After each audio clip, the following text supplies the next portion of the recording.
আসসালামু আলাইকুম এভরিওয়ান। আজকে আপনাদেরকে দেখাবো আমি কিভাবে শামি কাবাব তৈরি করে। এখানে আমি 250 গ্রাম গরুর মাংস কুচি কুচি করে নিলাম। এখন একটি পাতিলে এগুলো আমি বসিয়ে দিব। ঢেলে দিলাম আমি প্রথমে। তারপর এই ছোলার ডালগুলো আমি সারা রাত একটা বাটিতে ভিজিয়ে নিলাম, যাতে ছোলার ডালগুলো ফুলে উঠে সুন্দরভাবে। এগুলো ফোলার পর দেখতেই পাচ্ছেন আপনারা পরিমাণে বেড়ে উঠেছে।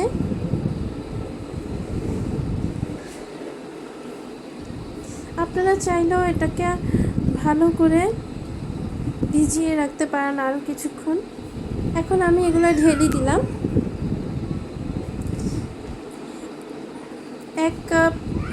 1 টেবিল চাপ পরিমাণ আদা বাটা আর রসুন বাটা ঢেলে দিলাম। গোলমরিচ 1 টেবিল চামচ, শুকনো মরিচের গুঁড়া 1 টেবিল চামচ দিয়ে দিলাম। জিরা গুঁড়া 1 টেবিল চামচ দিয়ে দিলাম।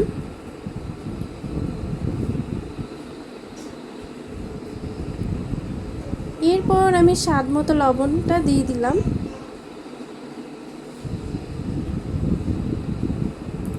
প্রতিদিনের সয়াবিন তেলটা আমি দিয়ে দিলাম।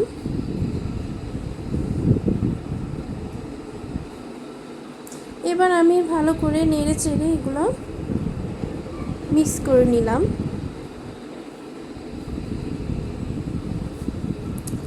এবার আমি ঢাকনাটা দিয়ে দিব।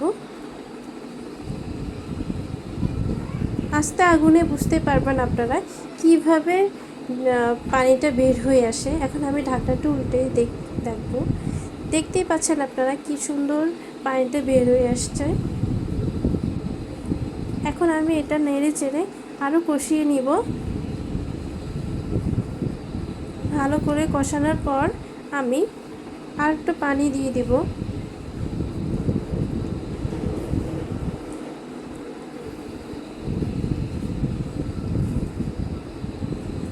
এই জিনিসটা ভালো করে নেড়ে দিব আমি এখন,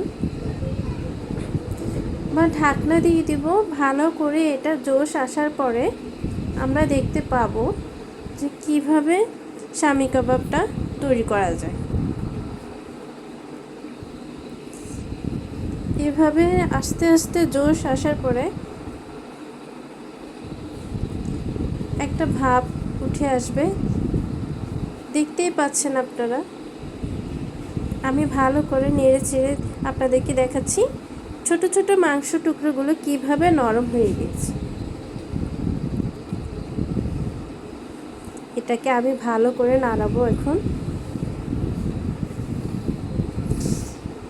এভাবে নাড়তে নাড়তে ভালো করে একদম নরম মিক্স করে ফেলবো সবগুলো একসাথে।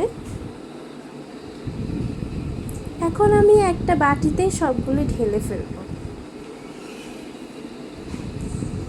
এটা ঠান্ডা না হওয়া পর্যন্ত আমি কিছুক্ষণ অপেক্ষা করব। এটা আমি একটু ব্লেন্ড করব। ব্লেন্ড করার জন্য এই জিনিসটা ভালো করে ঠান্ডা করে নিলাম। এখন আমি ব্লেন্ডার করব। এই যে দেখেন, ব্লেন্ডার করার পরে জিনিসটা একটু টাইট হয়ে গেছে। এখন আমি উপকরণগুলো দিব এটার সাথে। 1 টেবিল চামচ পেঁয়াজ কুচি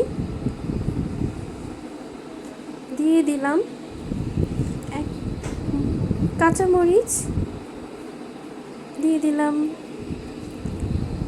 ধনিয়া পাতা দিয়ে দিয়েছি। গরম মশলা 1 টেবিল চামচ দিয়ে দিয়েছি। একটা ডিম দিয়ে দিলাম। অবশ্য শামি কাবাবের জন্য 2টা ডিম দেওয়া জরুরি, কিন্তু আমি এখন মাখানোর পরে দেখব জিনিসটা কেমন হয়েছে। যদি জিনিসটা টাইট হয় তাহলে অবশ্যই আরেকটা দিব। আমি আরেকটা দিয়ে দিলাম। আমি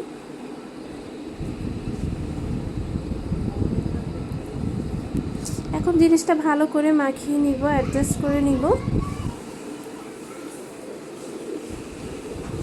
যাতে উপকরণগুলো ভালোভাবে মিশে যায় এবং শামি কাবাবের শেপগুলো সুন্দরভাবে হয়। এবার আমি হাতে তালুতে গোল করে দেখব শামি কাবাবগুলো যাতে গোল হয়, আবার সুন্দর করে মাখিয়ে নেব। যদি গোল না হয় আবার দেখব, হাতে তালুতে নিয়ে সুন্দর করে একটা শেপ করে নিব যাতে দেখতে সুন্দর লাগে। এই যে দেখেন আমার শামি কাবাবগুলো রেডি হয়ে গেছে সুন্দর করে। আপনারা চাইলে 2 মাস এই শামি কাবাবগুলো ফ্রিজে সংরক্ষণ করে রেখে দিতে পারেন ডিপে। যখন মন চায় তখন নিজেরাই ডিপ ফ্রিজ থেকে বের করে ইচ্ছে মতো ভেজে নিজেরাই খেয়ে ফেলতে পারেন। এখন আমি একটা চুলায় ডুবা তেলে এই কাবাবগুলো ভাজবো।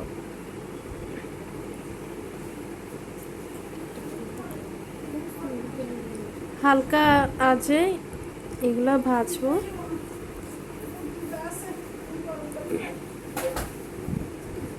ব্রাউন কালার হলে, সুন্দর একটা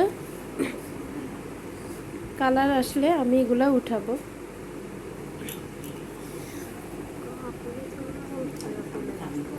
আপনারা চাইলে অল্প তেলেও ভাজতে পারেন, কিন্তু আমার থেকে মনে হয় ডুবা তেলে ভাজলেও জিনিসটা খুব সুন্দর হয়। ডিমের কারণে জিনিসটা খুব সুন্দর ফুলে ওঠে। এবার আমি কাবাবগুলো উঠিয়ে ফেলছি। আমার কাবাবগুলো রেডি হয়ে গেল। এই যে দেখেন আমার কাবাবগুলো খুব সুন্দর মতো পরিবেশন করা হলো।